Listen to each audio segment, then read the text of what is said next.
Hello student, पिछले video में हमने ईएनटी के अंदर ईयर के अंदर कौन कौन सी डिसीज होती है जिसको आपको पढ़ना है उसके बारे में बात की थी, जिसमें हमने ईयर जो है उसकी एनाटॉमी फिजियोलॉजी जो है उसको शॉर्ट में रिव्यू किया था। साथ ही किस किस बीमारियों को आपको पढ़ना है उसके बारे में हमने बात की थी। आज के इस वीडियो के अंदर हम एन और टी, नोज़ एंड थ्रोट जो है उसमें कौन कौन सी डिसीज़ आपको पढ़नी है उसके बारे में बात करेंगे। लेकिन उससे पहले हम नोज़ एंड थ्रोट जो है उसकी एनाटॉमी और फिजियोलॉजी, मतलब उसकी बनावट कैसी है, संरचना क्या है और वो काम कैसे करता है, उसके बारे में पढ़ लेते हैं या शॉर्ट में रिव्यू कर लेते हैं, ताकि ये डिसीज़ जो है वो आपको पढ़ने में या समझने में आसानी हो।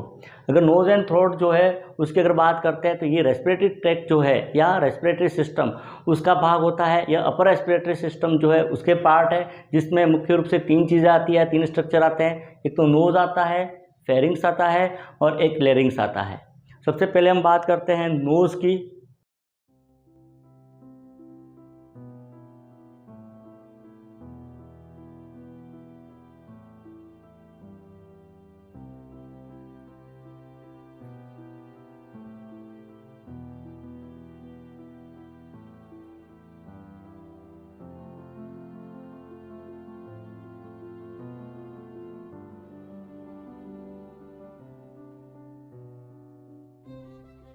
तो सबसे पहले हम बात करते हैं नोज़ की। तो नोज़ जो है वो रेस्पिरेटरी सिस्टम जो है उसका फर्स्ट पार्ट होता है। यह डायलेटेड मतलब फूली हुई इरेगुलर अनियमित आकार की एक कैविटी होती है जो कि एक सेप्टम के द्वारा दो इक्वल पार्टों में डिवाइड होती है। इस सेप्टम को कहा जाता है नेजल सेप्टम कहते हैं। ये नेजल सेप्टम जो होता है उसका जो पोस्टीरियर पार्ट होता है, पीछे वाला पार्ट, वो तो इथमॉइड बोन जो होती है उसकी परपेंडिकुलर प्लेट जो होती है उसका, और एक वॉमर बोन जो है उसका बना होता है। जबकि आगे वाला पार्ट जो होता है सेप्टम का वो हाइलिन कार्टिलेज जो होता है उसका बना होता है। नेजल कैविटी जो होती है नोज़, उसके आगे जो छेद होता है ओपनिंग, उसको नोस्ट्रिल कहा जाता है, जहाँ से एयर जो है वो नोज़ के अंदर एंट्री करती है। ये पूरी नेजल कैविटी जो होती है वो चारों तरफ से बोन्स जो है उससे बनी हुई दीवारों से घिरी हुई रहती है, जिसमें इसका जो रूफ होता है मतलब छत जो होती है वो तो एक तो नेजल बोन जो है उसकी बनी होती है। नेजल बोन के जस्ट पीछे की तरफ एक फ्रंटल बोन जो है उससे बनी होती है। इसके अलावा इसके अंदर इथमॉइड बोन जो है उसकी जो क्रिब्रिफॉर्म प्लेट जो होती है वो होती है। इसके अलावा पीछे की तरफ जो वॉल होती है उसकी रूफ का पार्ट वो स्फेनोइड बोन जो है उसका बना होता है। तो ये तो हो गया इसका रूफ। फ्लोर अगर बात करें फ्लोर, तो फ्लोर जो होता है वो पैलेट जो होता है, हार्ड पैलेट और सॉफ्ट पैलेट उसका बना होता है।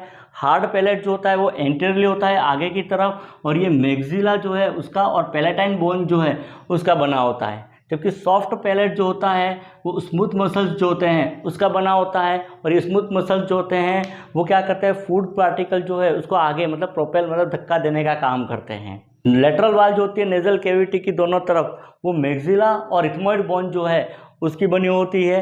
जबकि सेंटर या मीडियली इसके अंदर नेजल सेप्टम होता है जो इसको दो इक्वल पार्टों में डिवाइड करता है। ये तो होगी इसकी दीवारें पूरी। अब अगर इसकी लाइनिंग की अगर बात करते हैं तो लाइनिंग जो होती है वो सिलेटेड कोलुमनर एपिथेलियम जो होता है उसकी होती है, जिसमें गोबलेट सेल होते हैं। और ये गोबलेट सेल जो है वो म्यूकस का प्रोडक्शन करते हैं, मतलब म्यूकस को सिक्रीट करते हैं। नेजल कैविटी का अगर फंक्शन अगर देखें तो एयर का पासेज देने का काम करती है। साथ ही साथ ये क्या करती है कि जो भी अंदर जा रही है उसको ह्यूमिडिफाई करने का काम करती है, क्योंकि इसके अंदर म्यूकस होता है। जब एयर कांटेक्ट में आएगी म्यूकस के तो वो ह्यूमिडिफाई हो जाएगी। इसके अलावा उस एयर जो है उसको वार्म करने का काम करती है, उस बॉडी टेम्परेचर जो है उस टेम्परेचर पर उस एयर को लाने का काम करती है। इसके अलावा इसके अंदर म्यूकस होता है, वो म्यूकस क्या करता है कि जो भी एयर जो है उसके अंदर जो डस्ट पार्टिकल है, माइक्रोब्स जो है उसको अपने अंदर ट्रैप कर लेगी और उसको रेस्पिरेटरी ट्रैक जो है लंग्स में जाने से रोकने का काम करती है। नोज़ का एक और फंक्शन होता है, वो होता है स्मेल का, मतलब सूंघने का।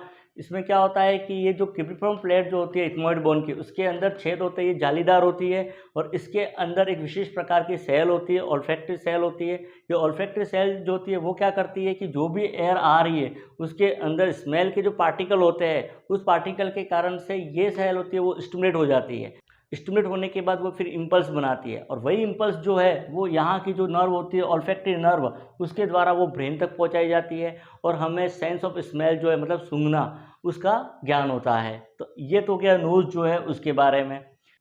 दूसरा भाग जो होता है इसके अंदर वो होती है फेरिंग्स होती है। फेरिंग्स के अंदर नेजल कैविटी का जो पीछे वाला भाग है उसको तो नेजोफेरिंग्स कहा जाता है। दूसरा ओरल कैविटी के जो पीछे वाला भाग जो होता है उसको ओरोफेरिंग्स कहते हैं। और लैरिंग्स जो है उसके पीछे वाला भाग है, उसके ऊपर वाले भाग को लैरिंजोफेरिंक्स कहते हैं। लैरिंग्स जो होती है वो नेजोफेरिंक्स या नोज जो है वहाँ से लैरिंग्स जो है उसके बीच में फैली हुई रहती है।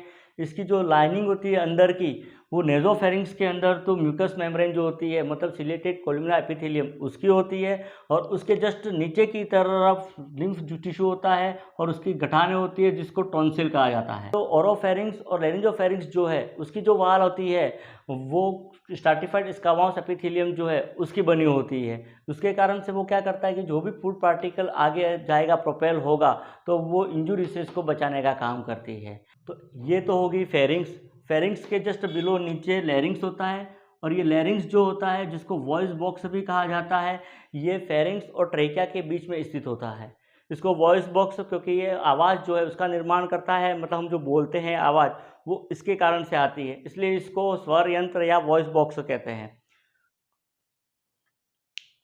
लैरिंग जो होता है वो मेनली कार्टिलेज जो है उसका बना हुआ बॉक्सनुमा स्ट्रक्चर होता है, जो कि हाइलिन कार्टिलेज जो होता है उससे बना होता है।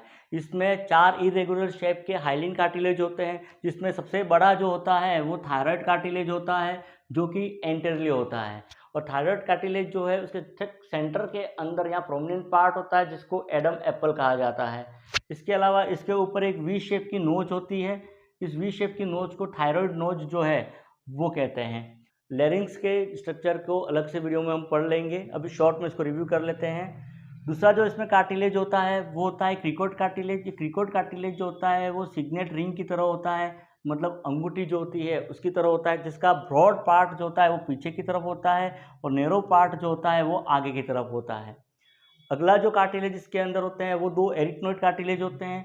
ये एरिथ्नोइड कार्टिलेज जो होते हैं दोनों ही पोस्टीरियर पार्ट जो होता है पीछे की तरफ स्थित होते हैं, और ये पिरामिड शेप के होते हैं। सभी कार्टिलेज जो होते हैं ये वो हाइलिन कार्टिलेज के बने होते हैं, जो कि आपस में लूजली लिगामेंट के द्वारा अटैच होते हैं। वॉइस बॉक्स जो है या लैरिंग्स, उसके जस्ट ऊपर की तरफ एक और कार्टिलेज होता है जो कि इलास्टिक कार्टिलेज का बना होता है, जिसको एपिग्लोटिस जो है कहा जाता है। ये स्ट्रक्चर होता है। ये एपिग्लोटिस जो होता है वो फूड को लैरिंग्स में जाने से रोकने का काम करता है। अब इंटीरियर अगर बात करते हैं लैरिंग्स के अंदर, तो लैरिंग्स के इंटीरियर क्या होता है कि ये जो थायराइड कार्टिलेज जो होता है और एरिथ्नोइड कार्टिलेज जो है उसके अंदर क्या होता है कि म्यूकस मेम्ब्रेन के 2 फोल्ड होते हैं जिसको वोकल कॉर्ड कहा जाता है।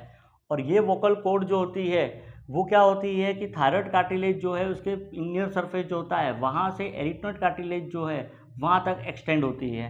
नॉर्मली होता क्या है कि रेस्टिंग कंडीशन के अंदर इस वोकल कॉर्ड के बीच में स्पेस होता है, गैप होता है, जहाँ से एयर आसानी से क्रॉस हो जाती है, किसी प्रकार का कोई साउंड प्रोड्यूस नहीं होता। लेकिन जब ये कार्टिलेज के अंदर कॉन्ट्रैक्शन होता है तो ये वोकल कॉर्ड जो होती है वो पास में आ जाती है।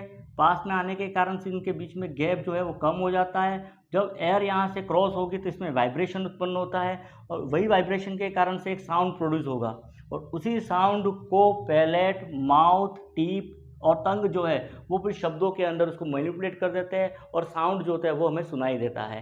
तो ये तो हो गई इसकी शॉर्ट में एनाटॉमी और इसकी फिजियोलॉजी।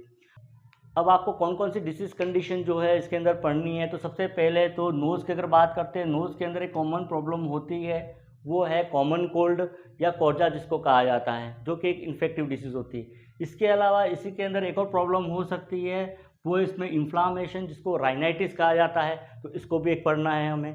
एक ये जो सेप्टम जो होता है, किसी किसी में ये सेप्टम के अंदर प्रॉब्लम हो सकती है, ये टेढ़ा हो सकता है, जिसको डीएनएस या डिविएटेड नेजल सेप्टम कहा जाता है। इसके अलावा ये जो नेज़ल बोन जो होती है, जितनी नेज़ल बोन खास करके फ्रंटल बोन और स्पेनोइड बोन, उसके बीच में एयर फिल्ड कैविटियाँ होती है जिसको साइनस कहा जाता है। और ये साइनस जो होते हैं उसमें एयर होती है, और ये एयर जो होती है वो फिर नेज़ल कैविटी के अंदर ड्रेन होती है। इन्फेक्शन के कारण से इसके अंदर इन्फ्लामेशन हो जाता है, और उस कंडीशन को साइनोसाइटिस कहा जाता है। तो एक तो इसके बारे में हम डिटेल में पढ़ेंगे। फिर बात करते हैं हम फेरिंग्स की। तो फेरिंग्स के अंदर क्या हो सकता है, फेरिंग्स के अंदर इन्फ्लामेशन हो सकता है, और उस कंडीशन को फेरिंजाइटिस कहा जाता है। तो एक तो ये पढ़ना है। अगली प्रॉब्लम, फेरिंग्स के अंदर यहाँ पर क्या होता है, टॉन्सिल होते हैं, और उस टॉन्सिल के अंदर इन्फेक्शन हो सकता है, और उसके कारण से इन्फ्लामेशन कंडीशन जिसको टॉन्सिलाइटिस कहा जाता है। तो एक तो ये पढ़ना है। अगली चीज़, ये जो एपिग्लोटिस जो है, जो इलास्टिक कार्टिलेज का बना हुआ होता है, उसमें इन्फ्लामेशन हो सकता है, एपिग्लोटाइटिस कहा जाता है, उसको पढ़ना है एक तो। अगली प्रॉब्लम लैरिंग्स के अंदर, लैरिंग्स के अंदर जनरली इन्फेक्शन हो सकता है और उसके कारण से इन्फ्लामेशन हो सकता है और उस कंडीशन को कहा जाता है लैरिंजाइटिस।